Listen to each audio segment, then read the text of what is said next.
প্রিয়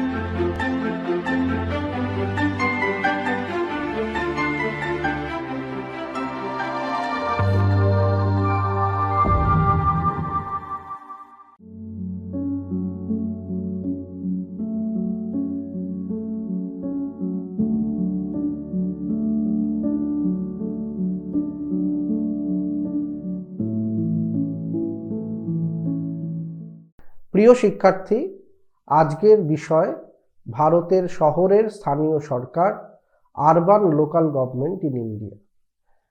urban local government in India এটা একটা খুবই গুরুত্বপূর্ণ বিষয়, বিশেষ করে যারা জনপ্রশাসনের পাঠ্যক্রম নিয়ে পড়াশোনা করছে তাদের কাছে সরকারের বিভিন্ন পর্যায়ে যেমন গুরুত্বপূর্ণ, সেরকম প্রতিটি পর্যায়ে সরকারের কীরকম কাঠামো রয়েছে, কি কার্যাবলী, সেটা জানাও খুবই প্রয়োজন। ভারতবর্ষে বর্তমানে ত্রিস্তরীয় একটি সরকার ব্যবস্থা রয়েছে, অর্থাৎ সেখানে জাতীয় সরকার রয়েছে কেন্দ্রে, সেন্ট্রাল গভর্নমেন্ট, রাজ্য স্তরে বিভিন্ন রাজ্যে রয়েছে রাজ্য সরকার, স্টেট গভর্নমেন্ট, এবং তারপরে বিভিন্ন স্থানীয় জায়গায় রয়েছে স্থানীয় সরকার, যাকে বলা হচ্ছে লোকাল গভর্নমেন্ট। এই স্থানীয় সরকার দুটি পর্যায়ে বিভক্ত, একটি শহরাঞ্চলের স্থানীয় সরকার যাকে বলা হয় আরবান লোকাল গভর্নমেন্ট, এবং আরেকটি হলো গ্রামীণ স্তরের স্থানীয় সরকার যাকে বলা হয় রুরাল লোকাল গভর্নমেন্ট। এইখানে ভারতের সংবিধানে প্রথম থেকেই 1947-এর পরে, যখন 1949 সালে ভারতের সংবিধান গৃহীত হয়, তখন থেকেই কিন্তু সরকার ব্যবস্থার মধ্য দিয়ে সাধারণ জনগণের কাছে পৌঁছানোটা সবথেকে বেশি গুরুত্বপূর্ণ একটা লক্ষ্য ভারতের সংবিধানের মাধ্যমে ভারতীয় সরকারের কাছে ছিল। কিন্তু দীর্ঘ প্রায় 50 বছর পরে 1993 সালে একটা সংশোধনী হয়, সংবিধান সংশোধনী, 73তম সংশোধনী এবং 74তম সংশোধনী, 73rd constitutional amendment act, 74th constitutional amendment act.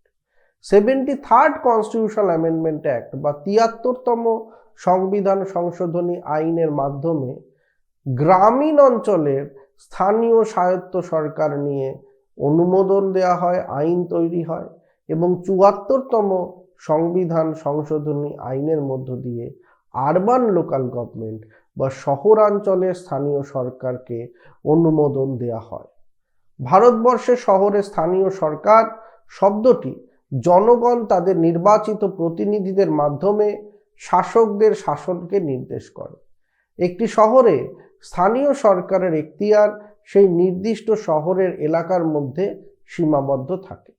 ভারতে বেশ কিছু প্রকার রয়েছে স্থানীয় সরকারের, অর্থাৎ আরবান লোকাল গভর্নমেন্টের কয়েকটি পর্যায় আমরা লক্ষ্য করতে পারি। যেরকম গ্রামীণ স্বায়ত্তশাসন সরকারের অর্থাৎ রুরাল লোকাল গভর্নমেন্টে দেখা যাচ্ছে যে সেখানে ত্রিস্তরীয় পঞ্চায়েত ব্যবস্থা রয়েছে। সেরকম শহরাঞ্চলের যে প্রশাসনিক কাঠামো, সেই স্থানীয় স্বায়ত্তশাসন সরকারেরও বেশ কিছু প্রকারভেদ রয়েছে। যেমন প্রথমেই আমরা বলতে পারি মিউনিসিপ্যাল কর্পোরেশন বা মিউনিসিপ্যাল কর্পোরেশন। এই মিউনিসিপ্যাল কর্পোরেশনকে অনেকে পৌর নিগম বলে অভিহিত করে।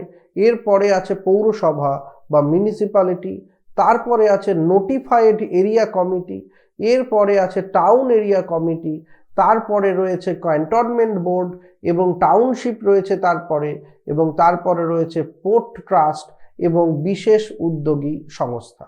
ভারতের শহরের স্থানীয় সরকারের সাংবিধানিক স্বীকৃতি রয়েছে, যেটা একটু আগেই বলা হলো, এবং 1994 সালের আগে 1989 সালে কিন্তু রাজীব গান্ধী তৎকালীন প্রধানমন্ত্রী, তিনি লোকসভায় 65তম সংবিধান সংশোধনী বিল পেশ করেন, এবং এই বিলের লক্ষ্য ছিল শহরের স্থানীয় সরকারগুলিকে সাংবিধানিক মর্যাদা প্রদান করা, শক্তিশালী করে তোলা এবং পুনর্গঠন করা।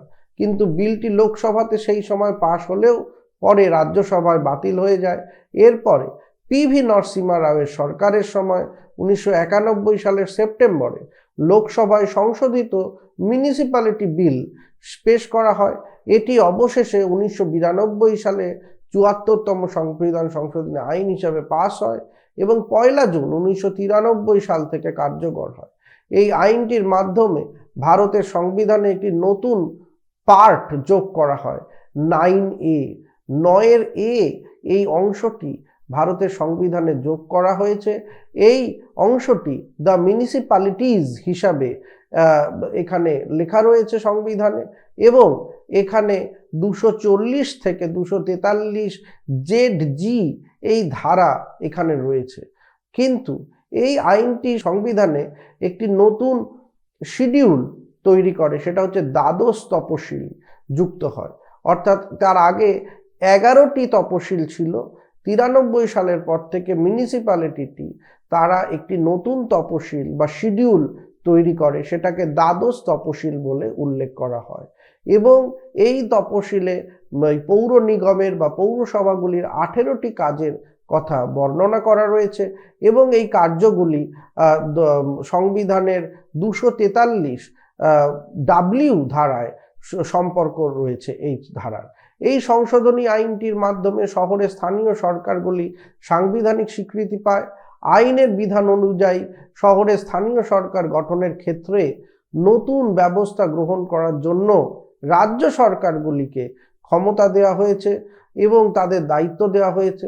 এই আইনের লক্ষ্য হলো শহরের স্থানীয় সরকারগুলিকে পুনরুজ্জীবিত করা এবং শক্তিশালী করা, যাতে শহরাঞ্চলের প্রতিটি মানুষ এই ভারতের যে বিশাল গণতান্ত্রিক ব্যবস্থা, সেই গণতান্ত্রিক ব্যবস্থার সাথে সম্পর্কযুক্ত হতে পারে।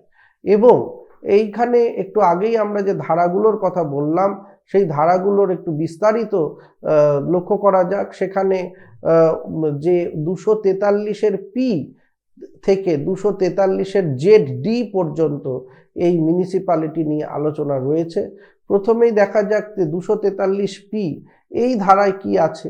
এই ধারায় লেখা রয়েছে যে নগর স্থানীয় সংস্কারের সাথে সম্পর্কিত বিভিন্ন শহরের সংজ্ঞা, যেমন নগর এলাকা বা আরবান এরিয়া কাকে বলে, পৌরসভা বা মিউনিসিপ্যালিটি কাকে বলে, পৌর নিগম বা পৌর কর্পোরেশন বা মিউনিসিপ্যাল কর্পোরেশন কাকে বলে, এর সংজ্ঞা কিন্তু 243-এর পিতে আমরা দেখতে পাই।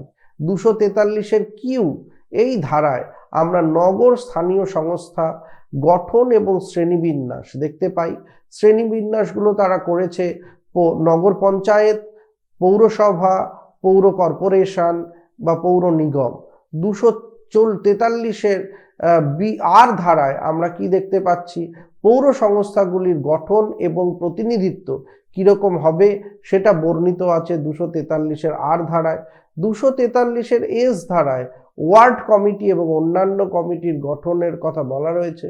243-এর পি ধারায় আমরা দেখতে পাচ্ছি সংরক্ষণ, এই পৌরসভা বা পৌর নিগমগুলিতে কিরকম সংরক্ষণ থাকবে বা রিজার্ভেশন থাকবে সেটা নিয়ে আলোচনা রয়েছে।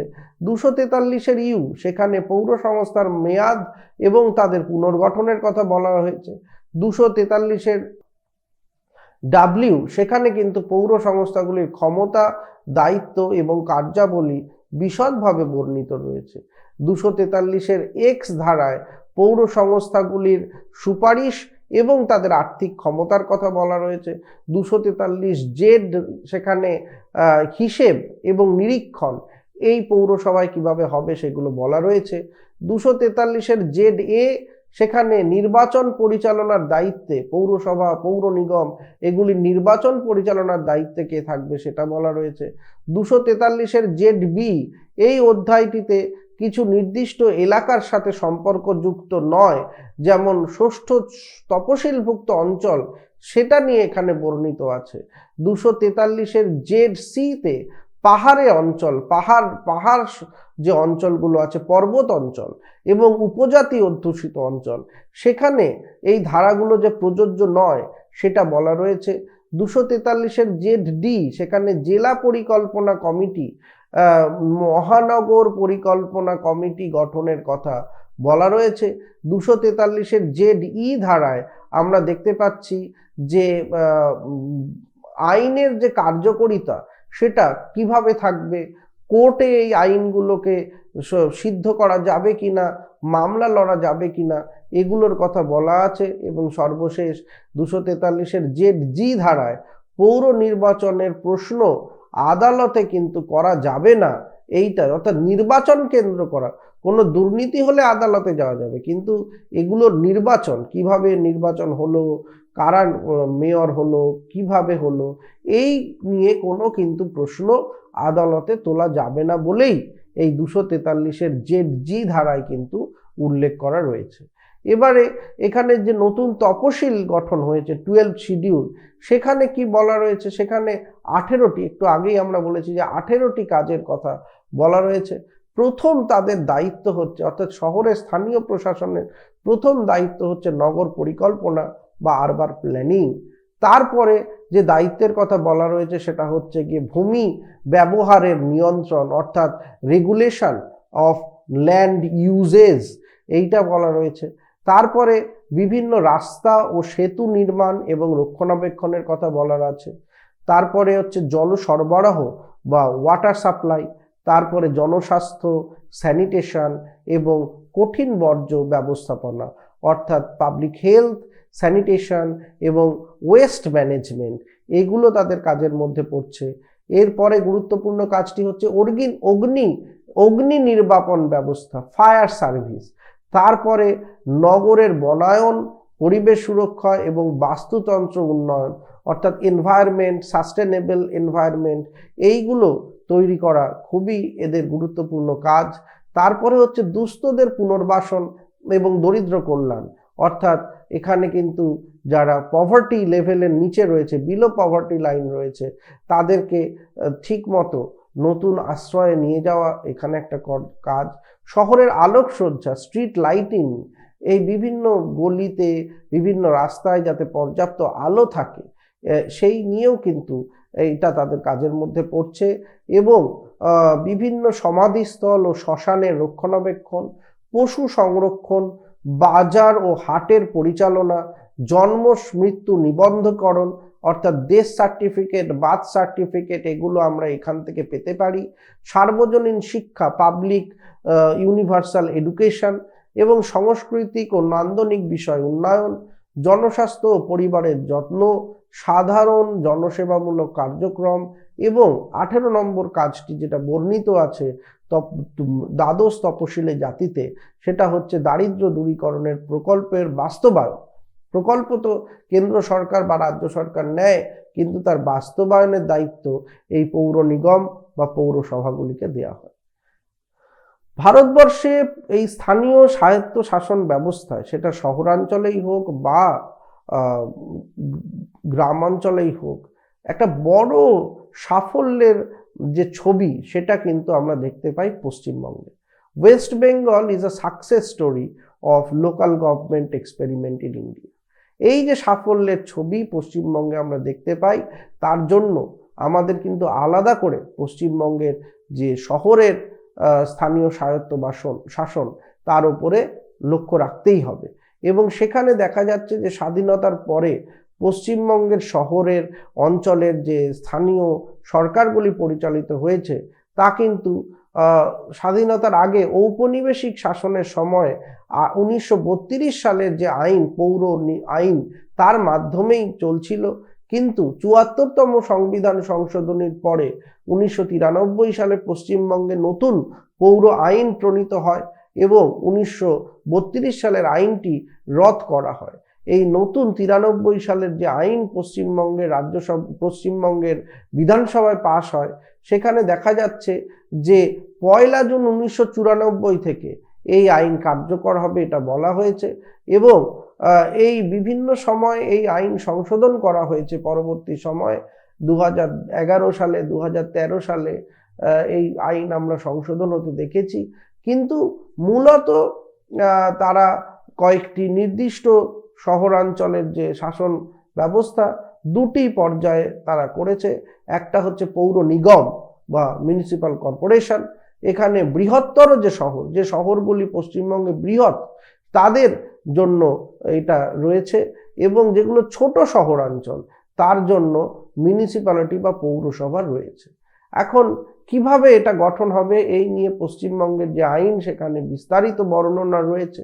পশ্চিমবঙ্গে যে বড় শহরগুলি রয়েছে সেগুলি হচ্ছে কলকাতা, চন্দননগর, হাওড়া, আসানসোল, শিলিগুড়ি, দুর্গাপুর, বিধাননগর। এই 7টি বড় শহরে রয়েছে পৌর নিগম বা মিউনিসিপ্যাল কর্পোরেশন এবং পৌরসভার দ্বারা পরিচালিত হয় অন্যান্য যে ছোট শহরগুলি সেগুলো রয়েছে। সেখানে প্রায় 119টি পৌরসভা রয়েছে।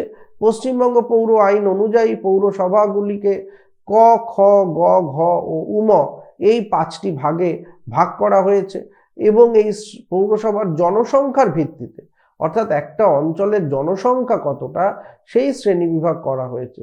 ক শ্রেণীবিভক্ত পৌরসভাগুলিতে 2 লক্ষ বা তার অধিক অধিবাসী যদি থাকে তাহলে সেই পৌরসভা হবে ক শ্রেণীভুক্ত। খতে হবে 1.5 লক্ষ বা তার বেশি কিন্তু 2 লক্ষের কম, যদি সে হবে খ শ্রেণীভুক্ত। গ শ্রেণীভুক্ততে হবে যে 75,000 থেকে 1.5 লক্ষ অধিবাসী বিশিষ্ট পৌরাজকে অধিবাসী থাকে।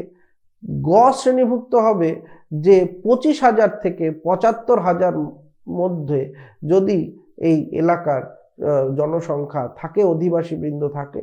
এবং উম শ্রেণীভুক্ত হবে 25,000-এর কমে যদি কোনো অঞ্চল থাকে, কোনো শহর থাকে, তাকে উম শ্রেণীভুক্ত করা হচ্ছে।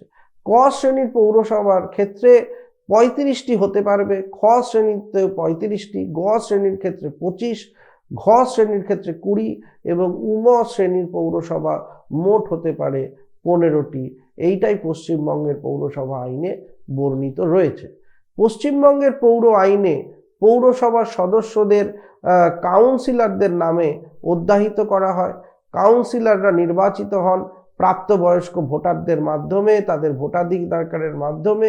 পৌরাঞ্চলের 18 বছর বয়স্ক সকল অধিবাসী তাদের নির্বাচনে অংশগ্রহণ করতে পারে এবং পৌরসভার সদস্য নির্বাচনে মহিলা, তপশিলি জাতি, উপজাতি এবং বিশেষ সংরক্ষিত যে জাতি ওবিসি তাদের জন্য আসন সংরক্ষণের ব্যবস্থা রয়েছে।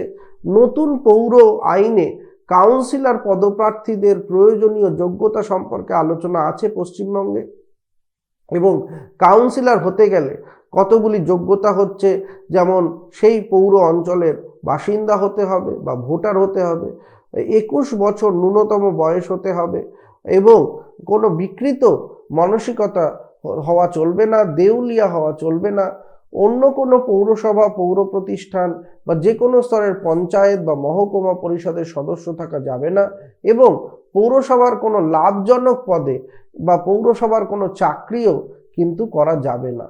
পশ্চিমবঙ্গের যে নতুন আইন সেখানে এই পৌরসভার কাজকর্ম সুষ্ঠুভাবে বর্ণিত রয়েছে এবং 3টি কাজের কথা, 3টি কর্তৃপক্ষের কথা উল্লেখ করা রয়েছে। একটা হচ্ছে পৌরসভার কাউন্সিলর পরিষদ। অর্থাৎ কাউন্সিলর পরিষদ বলতে বোঝায় যে পৌরসভার নির্বাচিত সকল কাউন্সিলরকে নিয়ে এই পরিষদ গঠিত এবং কাউন্সিলর পরিষদ কার্যকাল হলো 5 বছর।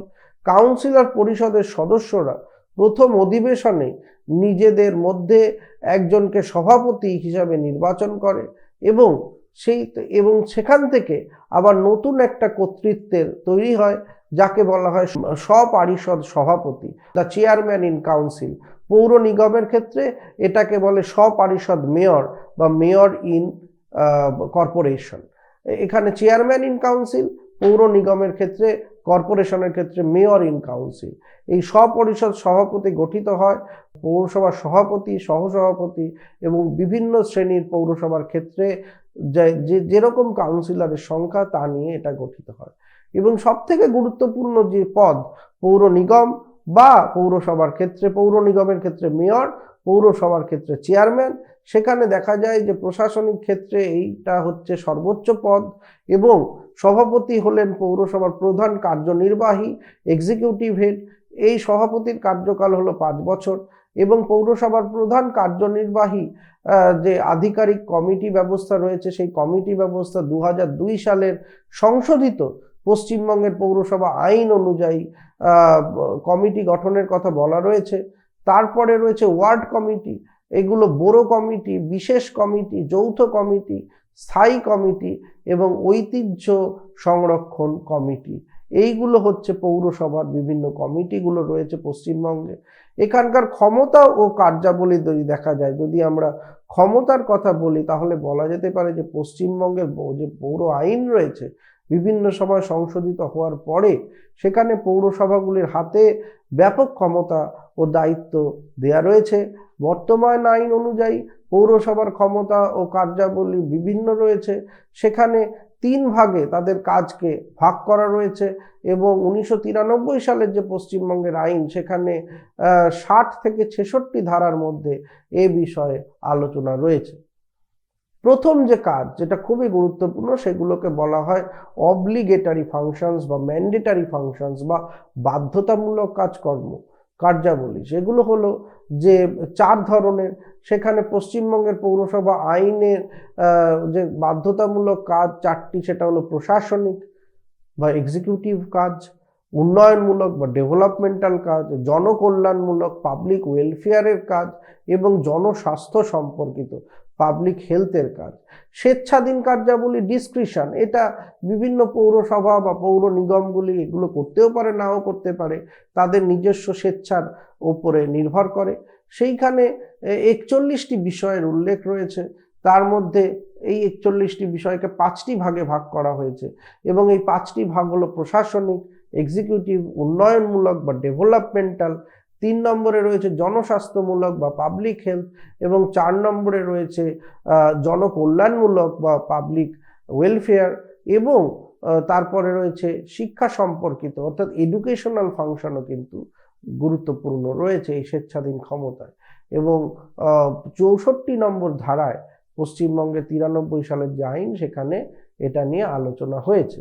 এরপরে রয়েছে অর্পিত কার্যাবলী বা ডেলিগেটেড ফাংশনস, যেগুলো এদের নয়, কিন্তু পৌরসভা বা পৌর নিগমের নয়, কিন্তু রাজ্য সরকার চাইলে তারা কিছু কাজ তার উপরে অর্পণ করতে পারে, তাই একে বলা হয় অর্পিত কার্যাবলী বা ডেলিগেটেড ফাংশনস। এই ডেলিগেটেড ফাংশনসের কয়েকটি গুরুত্বপূর্ণ আলোচনা রয়েছে পশ্চিমবঙ্গের পৌর আইনের 65 নম্বর ধারায়। সেগুলি হলো কোনো কর ব্যবস্থা নিয়ন্ত্রণ, কর ব্যবস্থা তোলা, ট্যাক্স, বা হচ্ছে গিয়ে সেখানের যে স্যানিটেশন, সেই স্যানিটেশন বা অর্থাৎ ময়লা পরিষ্কার করা, যেমন আমরা দেখি বিভিন্ন ড্রেন পরিষ্কার করা, বা এখন আমাদের যে বাড়ির থেকে ময়লা নিয়ে যাওয়া হয়, সেগুলো এদের অর্পিত কার্যাবলী। এখন দেখা যাক যে মিউনিসিপ্যালিটির আর্থিক ক্ষমতা, সেই আর্থিক ক্ষমতার উৎসটা কোথায়, সোর্সেস অফ ইনকাম এই মিউনিসিপ্যালিটিসগুলো কোথায় রয়েছে।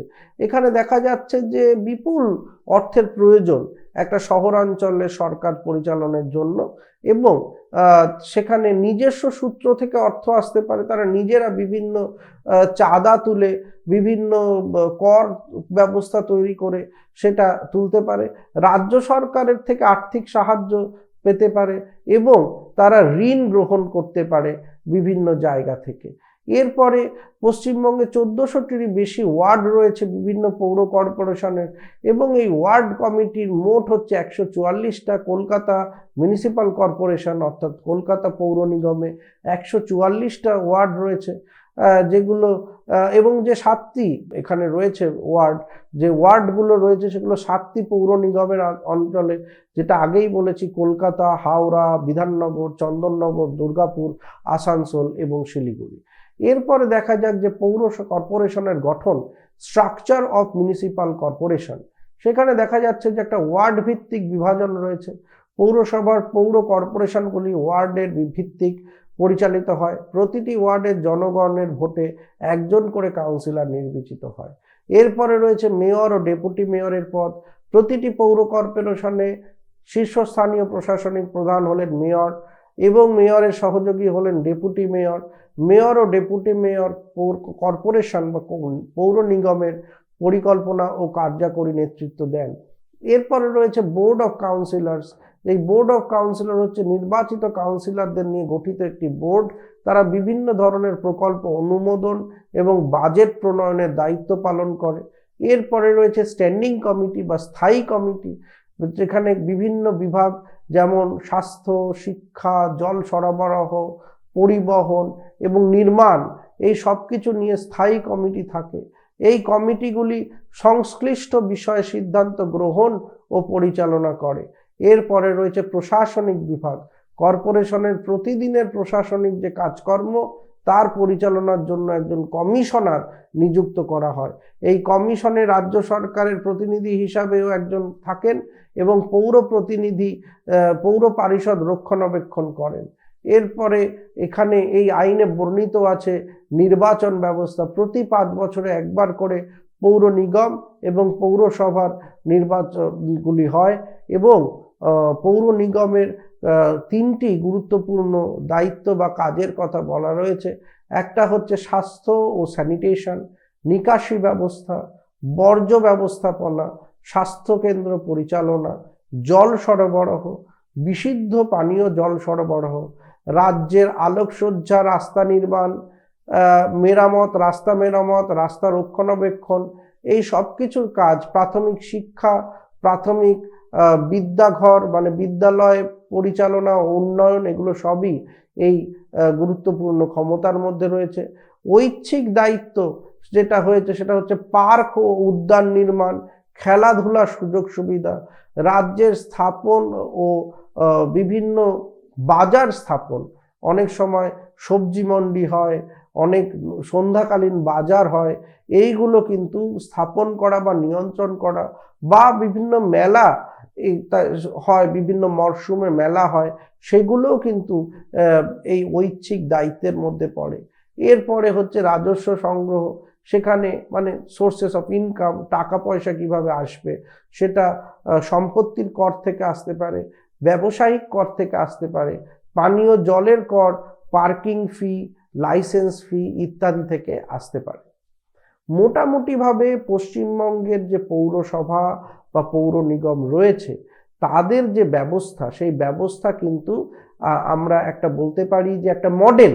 সারা ভারতবর্ষের যে পৌরসভা বা পৌর নিগমগুলি পরিচালিত হয় তার একটা মডেল। ভারতবর্ষে বর্তমানের যে সরকার রয়েছে সেখানে যে মন্ত্রকের দ্বারা এই পৌরসভা বা পৌর নিগমগুলি পরিচালিত সেটাকে বলা হচ্ছে যে শহরাঞ্চল ও গৃহস্থ মন্ত্রক, শহরাঞ্চল ও গৃহস্থ ব্যবস্থা মন্ত্রক, এটা ভারত সরকারের।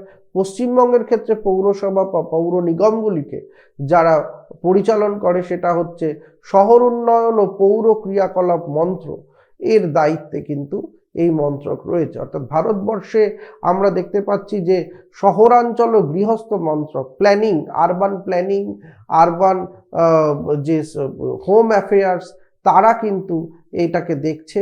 পশ্চিমবঙ্গের ক্ষেত্রে আমরা দেখতে পাচ্ছি urban development and municipal affairs, এই ডিপার্টমেন্ট, এই মন্ত্রক কিন্তু এটাকে দেখছে।